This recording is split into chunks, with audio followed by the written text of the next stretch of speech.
இன்றைய சிந்து பைரவி கச்சேரி ஆரம்பம் சீரியல் எபிசோட்ல யாருமே எதிர்பார்க்காத அளவுக்கு பல பயங்கரமான திருப்பங்களும் மனச உருக்குற அழுகை காட்சிகளும் நடந்துருக்கு மக்களே. பைரவி தன்னோட வாழ்க்கையில பட்ட கஷ்டம் எல்லாம் போச்சுன்னு நினைச்ச நேரத்துல ஆறுமுகம் பண்ண ஒரு மிகப்பெரிய துரோகத்தால பைரவியோட விவசாய கனவே சுக்குநூறா உடைஞ்சி போச்சு. இன்னொரு பக்கம் ரொம்பவே சாதுவான சிந்துவோட வாழ்க்கைய காலி பண்றதுக்காக சதிகாரி மகாலட்சுமியும் ஸ்னேகாவும் போட்ட ஒரு கொடூரமான பிளானை கேட்டு சிந்து இரத்தக்கண்ணீர் வடிக்கிற அளவுக்கான விஷயங்கள் நடந்துருக்கு. இந்த எபிசோட்ல ஆரம்பத்துல இருந்து இறுதி வரைக்கும் என்ன நடந்துச்சு, ஒவ்வொரு கேரக்டரோட மனப்போராட்டம் எப்படி இருந்துச்சு அப்படிங்கறத நாம இப்ப ரொம்பவே விளக்கமா பார்க்கலாம்.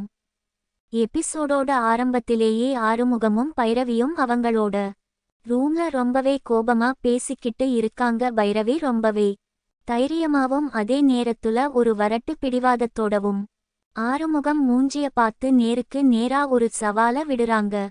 அதாவது தான் விவசாயம் பண்ண ஆரம்பிச்ச கரும்பு தோட்டம் இப்ப ரொம்பவே செழிப்பா வளர்ந்துட்டு இருக்கு. இன்னும் 6 மாசத்துல அந்த கரும்பு எல்லாமே அறுவடைக்கு வந்துரும்.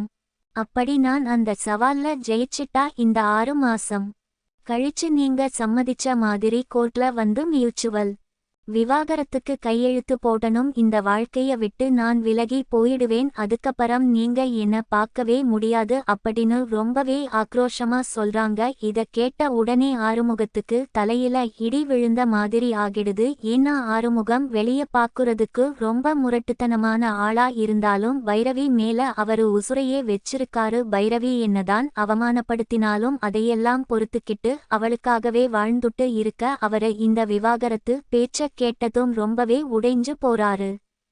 அடுத்த காட்சியில ஆறுமுகம் தன்னோட கார்ல ரொம்பவே சோகமா அந்த கரும்பு தோட்டத்தை பாக்குறதுக்காக வராரு. அங்க வந்து பார்த்தா பைரவி சொன்ன மாதிரி அந்த கரும்பு பயிர்கள் எல்லாமே ரொம்ப பச்சை பசேல்னு செழிப்பா வளர்ந்து நிக்குது. இத பார்த்த உடனே ஆறுமுகத்துக்குள்ள ஒரு மிகப்பெரிய பயம் உருவாகிடுது. ஒருவேளை பைரவி சொன்ன மாதிரி இந்த பயிர் எல்லாம் நல்லா வளர்ந்து அவ சவால்ல ஜெயிச்சிட்டா கண்டிப்பா நம்மள விட்டு பிரிஞ்சு போயிடுவாளே, நம்ம முகத்துல விவாகரத்து பேப்பரை தூக்கி வீசிடுவாளே, பைரவி இல்லாம நம்மளால ஒரு நிமிஷம் கூட வாழ முடியாதே அப்படின்னு ஆறுமுகம் மனசுக்குள்ளேயே ரொம்பவே தவிச்சு கிட்டு நிக்கிறாரு. அந்த நேரத்துல சரியா பைரவி தன்னோட ஸ்கூட்டியில அந்த தோட்டத்துக்கு ரொம்பவே சந்தோஷமா வராங்க. அங்க வேலை பாக்குற கோமதி அக்கா மற்றும் பல விவசாயிகளை பார்த்து நம்ம போட்ட உரம் எல்லாம் நல்லா வேலை செஞ்சிருக்கு, இன்னும் 6 மாசத்துல முழு கரும்பும் நம்ம கைக்கு வந்துரும் அப்படின்னு ரொம்பவே நம்பிக்கையோட பேசிட்டு ஆறுமுகத்தை பார்த்து நக்கலா ஒரு சிரிப்பு சிரிக்கிறாங்க. நீங்க விவாகரத்து பேப்பர்ல கையெழுத்து போட ரெடியா இருங்க அப்படின்னு சொல்லிட்டு போறாங்க. இத பார்த்து ஆறுமுகத்துக்கு வலி தாங்க முடியல. நாம உசுரா நேசிக்கிற பொண்டாட்டி நம்மள விட்டு போறதுக்காகவே இவ்வளவு சந்தோஷமா வேலை பாக்குறாளே அப்படின்னு அவரு கண்ணுல ஒரு பெரிய வலியும் பயமும் தெரியுது. இப்படியே சீன் கட் ஆனா மகாலட்சுமி வீட்டுக்கு போகுது. அங்க ரொம்பவே மோசமான குணமும் பண ஆசையும் புடிச்ச மகாலட்சுமி சோபாவுல உட்கார்ந்துருக்காங்க. அந்த நேரத்துல நம்ம டாக்டர சிவாவோட முன்னாள் காதலி ஸ்னேகா ரொம்பவே அவசரமா ஒரு பேப்பர எடுத்துக்கிட்டு வராங்க. வந்து மகாலட்சுமி கிட்ட ஒரு அதிர்ச்சியான செய்திய ரொம்ப சந்தோஷமா சொல்றாங்க. அதாவது சிந்து மேல நாம போட்ட கேஸ் இன்னும் 2 வாரத்துல கோர்ட்டுக்கு வரப்போகுது. அந்த விவாகரத்து வழக்குல 100% தீர்ப்பு நமக்கு சாதகமா தான் வரும். நம்ம வக்கீல் ரொம்ப உறுதியா சொல்லிட்டாரு அப்படின்னு ஸ்னேகா சொல்றாங்க. இத கேட்ட உடனே மகாலட்சுமிக்கு ரொம்ப சந்தோஷம் தாங்க முடியல. உடனே ஸ்னேகா ஒரு வார்த்தை கேக்குறாங்க, தீர்ப்பு நமக்கு சாதகமா வந்த உடனே சிந்துவை இந்த வீட்டை விட்டு அடிச்சு துரத்திட்டு சிவாவை கல்யாணம் பண்ணி வைப்பீங்களா அப்படின்னு கேக்குறாங்க. பணத்துக்காக எதை வேணாலும் பண்ற மகாலட்சுமி உடனே அதுக்கு சம்மதம் சொல்றாங்க. சிந்துவை எனக்கு சுத்தமா பிடிக்கல ஸ்னேகா, நீ ரொம்ப பணக்காரி, உன்னோட அப்பாவோட சொத்து எல்லாம் நமக்கு தான், அதனால உன்னைய தான் நான் என் பையன் சிவாவுக்கு கல்யாணம் பண்ணி வைப்பேன், அந்த சிந்துவ வீதியில நிக்க வைக்கிறேன் அப்படின்னு ரொம்பவே கொடூரமா சத்தியம் பண்ணி குடுக்குறாங்க. அதுக்கு ஸ்னேகா சொல்றாங்க, இந்த 2 வாரம் சிந்துவும் சிவாவும் உன்னா இருக்க கூடாது, அவங்கள எப்படி ஆவது பிரிச்சு வைக்கணும், அப்போ தான் கோர்ட்ல நமக்கு சாதகமா தீர்ப்பு வரும், சிவாவ நான் தான் கல்யாணம் பண்ணிப்பேன் அப்படின்னு ரொம்பவே திமிரா பேசுறாங்க. இந்த 2 அரக்கிகளும் இப்படி ஒரு கொடூரமான பிளானை பேசிட்டு இருக்கும் போது சரியா அந்த நிலைப்படியில நம்ம சிந்து வந்து நிக்கிறாங்க. அவங்க பேசுன ஒவ்வொரு வார்த்தையும் சிந்துவோட காதுல விழுது. தன்னோட புருஷன் சிவா மேல உசுரையே வெச்சிருக்க அந்த பொண்ணு. அவங்க 2 பேரும் சிவாவ பிரிக்க போறத கேட்ட உடனே அப்படியே உறைஞ்சு போய் நிக்கிறாங்க. அவங்க கையில வெச்சிருந்த தட்டு அப்படியே கீழ விழுது அவங்க முகத்துல.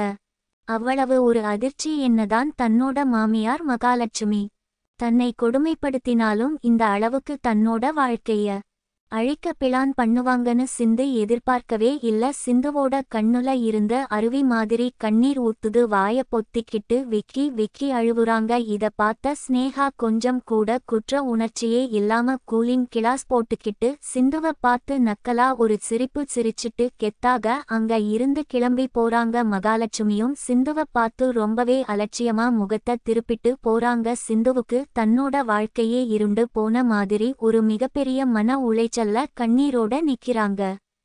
அன்னைக்கு ராத்திரி ஆகுது. நிலா வெளிச்சத்துல ஆறுமுகம் கரும்பு தோட்டத்துக்கு வராரு. அவரு மனசுக்குள்ள ஒரு மிகப்பெரிய போராட்டம். ஒரு பக்கம் பைரவி மேல இருக்கிற அளவு கடந்த காதல், இன்னொரு பக்கம் அவளை இழந்துடுவோம் அப்படிங்கிற பயம். பைரவி என்ன மன்னிச்சிடு, உன்னோட கஷ்டம் உன்னோட உழைப்பு எல்லாம் எனக்கு புரியுது. ஆனா இந்த சவால்ல நீ ஜெயிச்சா என்ன விவாகரத்து பண்ணிட்டு போயிடுவ. உன்னை விட்டுட்டு ஒரு நிமிஷம் கூட எனக்கு வாழ தெரியாது. என்னால உன்னை பிரிய முடியாது. அதனால நான் ஒரு மிகப்பெரிய தப்ப பண்ண போறேன், என்ன மன்னிச்சிடு அப்படின்னு மனசுக்குள்ளேயே பேசிட்டு ஒரு பெரிய மாட்டு மந்தைய அந்த கரும்பு தோட்டத்துக்குள்ள ஓட்டிட்டு வராரு. அந்த மாடுகள் எல்லாமே அந்த தோட்டத்துக்குள்ள புகுந்து பைரவி இத்தனை நாளா ரத்தம் சிந்தி வியர்வை சிந்தி வளர்த்த அந்த கரும்பு பயிர்கள் அத்தனையையும் வேரோட புடுங்கி மேஞ்சி நாசம் பண்ணுது. ஒரு பயிர் கூட மிஞ்சாம அந்த தோட்டமே சுடுகாடு மாதிரி ஆகுது. இது அத்தனையும் ஆறுமுகம் கண் கலங்கி போய் பார்த்துக்கிட்டே நிக்கிறாரு. தன்னோட பொண்டாட்டிய தனக்கு சொந்தமாக்கிக்க அவரோட கனவையே தன்னோட கையால அழிக்கிற ஒரு மோசமான துரோகத்தை ஆறுமுகம் செஞ்சிடுறாரு. அடுத்த நாள் விடியுது. பைரவி ரொம்பவே உற்சாகமா தன்னோட ஸ்கூட்டியில தோட்டத்துக்கு வராங்க. ஆனா அந்த தோட்டத்துல காலை எடுத்து வச்ச உடனே அவங்க முகத்துல இருக்கிற சிரிப்பு எல்லாமே காணாம போயிடுது. அவங்க கண்கள் அப்படியே அதிர்ச்சியில விரிஞ்சி நிக்குது. தான் ஆசையா வளர்த்த பயிர்கள் எல்லாமே ஒன்னு கூட மிஞ்சாம மாடு மேஞ்சி நாசமா போய் கிடக்குறத பார்த்து பைரவியால அந்த வலிய தாங்க முடியல. அப்படியே தரையில உட்கார்ந்து மண்ணை அள்ளி தலையில போட்டுக்கிட்டு ரொம்பவே கதறி கதறி அழுவுறாங்க. இத்தனை நாள் நான் ராப்பகலா கஷ்டப்பட்டேன், எல்லாமே அழிஞ்சி போச்சே. இந்த பாவி இந்த மாதிரி பண்ணான். மாடு வந்து மேயுற வரைக்கும் காவலுக்கு இருந்தவங்க என்ன பண்ணாங்க அப்படின்னு தன்னோட நெஞ்சில அடிச்சுக்கிட்டு பைரவி அழுகுறத பாக்குறப்போ ரொம்பவே பரிதாபமா இருக்கு. அவங்க கூட வந்த கோமதி அக்காவும் பைரவிக்கு எப்படி ஆறுதல் சொல்றதுன்னு தெரியாம ரொம்பவே தவிச்சு போய் நிக்கிறாங்க. பைரவிக்கு அந்த விவாகரத்து கனவு முழுசா அழிஞ்சி போச்சு அப்படிங்கிற வலியில அழுது துடிக்கிறாங்க. இன்னொரு பக்கம் காலையில மகாலட்சுமி வீட்ல சிவா வேலைக்கு கிளம்பிட்டு இருக்காரு. மகாலட்சுமி தலை வலிக்குதுன்னு சொல்லி மாத்திரை போட்டுக்கிட்டு ரொம்பவே நல்லவ மாதிரி நடிச்சிட்டு இருக்காங்க. சிவாவுக்கு எந்த உண்மையும் தெரியாததால அவரும் தன்னோட அம்மா மேல இருக்கிற பாசத்துல கிளம்பி போறாரு. ஆனா பின்னாலேயே சிந்து நேத்து ராத்திரி நடந்த அத்தனை விஷயங்களையும் நினைச்சி மனசுக்குள்ள ஒரு மிகப்பெரிய வலியோடவும் பயத்தோடவும் அமைதியா நிக்கிறாங்க. அடுத்ததா பைரவி வீட்டுக்கு வராங்க. தன்னோட ரூம்ல உட்கார்ந்து பைரவி கண்ணீர் விட்டு அழுதுகிட்டே இருக்காங்க. அந்த நேரத்துல ஆறுமுகத்தோட அம்மா அன்னபூரணி அங்க வராங்க. அன்னபூரணி எப்பவுமே ரொம்ப கண்டிப்பானவங்க. ஆனா குடும்பத்தை ஒன்னா சேர்த்து வைக்கணும்னு நினைக்கிறவங்க. பைரவி அழுதுட்டு இருக்கிறத பார்த்து என்னம்மா ஆச்சு, ஏன் இப்படி அழுவுற அப்படின்னு கேக்குறாங்க. பைரவி நடந்த எல்லாத்தையும் சொல்லி மாடு வந்து என்னோட உழைப்பு முழுசையும் அழிச்சிடுச்சு, எனக்கு இனிமே வாழவே வழியில்ல அப்படின்னு சொல்றாங்க. இத கேட்ட உடனே அன்னபூரணிக்கு ரொம்ப கோபம் வருது. பைரவி நீ கவலைப்படாத, இது தானா நடந்ததா எனக்கு தோணல. நம்ம மேல இருக்கிற வைத்தெரிச்சல்ல யாரோ வேணும்னே தான் மாடுகள தோட்டத்துக்குள்ள ஓட்டி விட்டுருக்காங்க. இது எந்த பாவி செஞ்ச வேலைன்னு நான் கண்டிப்பா கண்டுபிடிக்கிறேன். அந்த மாட்டோட சொந்தக்காரனை கண்டுபிடிச்சு அவனை சும்மா விடமாட்டேன் அப்படின்னு ரொம்பவே ஆக்ரோஷமா சத்தியம் பண்றாங்க. அன்னபூரணி இப்படி கோபமா கத்தி பேசிட்டு இருக்கும் போது சரியா அந்த ரூம் வாசல்ல ஆறுமுகம் நின்னு இதையெல்லாம் கேட்டுட்டு இருக்காரு. அவரோட முகத்துல ஒரு மிகப்பெரிய பயம் உருவாகுது. அவருக்கு உடம்பெல்லாம் வேர்க்க ஆரம்பிக்குது.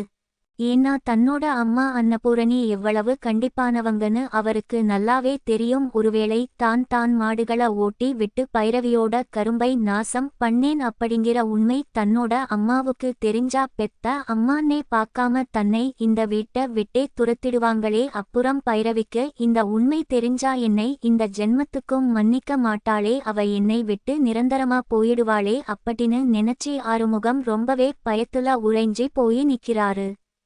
நாளைக்கு எபிசோட்ல என்ன நடக்க போகுது? ஆறுமுகம் பண்ண இந்த மிகப்பெரிய தப்பு அன்னபூரணிக்கு தெரிய வருமா? தன்னோட உழைப்பை அழிச்சது தன்னோட புருஷன் ஆறுமுகம் தான் அப்படிங்கிற உண்மை பைரவிக்கு தெரிஞ்சா அவளோட கோபம் எப்படி இருக்கும்? விவாகரத்துக்காக அவங்க எடுக்க போற அடுத்த முடிவு என்ன? சிந்துவோட வாழ்க்கைய அழிக்க மகாலட்சுமி போடுற பிளான் சிவாவுக்கு தெரிய வருமா? சிந்து தன்னோட காதலை காப்பாத்திக்க என்ன பண்ண போறாங்க? அப்படிங்கிற அத்தனை கேள்விகளுக்கும் நாளைய எபிசோட்ல நமக்கு மிகப்பெரிய பதில்கள் காத்துக்கிட்டு இருக்கு. தொடர்ந்து இணைந்திருங்கள் மக்களே. எதிர்பாராத பல திருப்பங்கள் காத்துக்கிட்டு இருக்கு.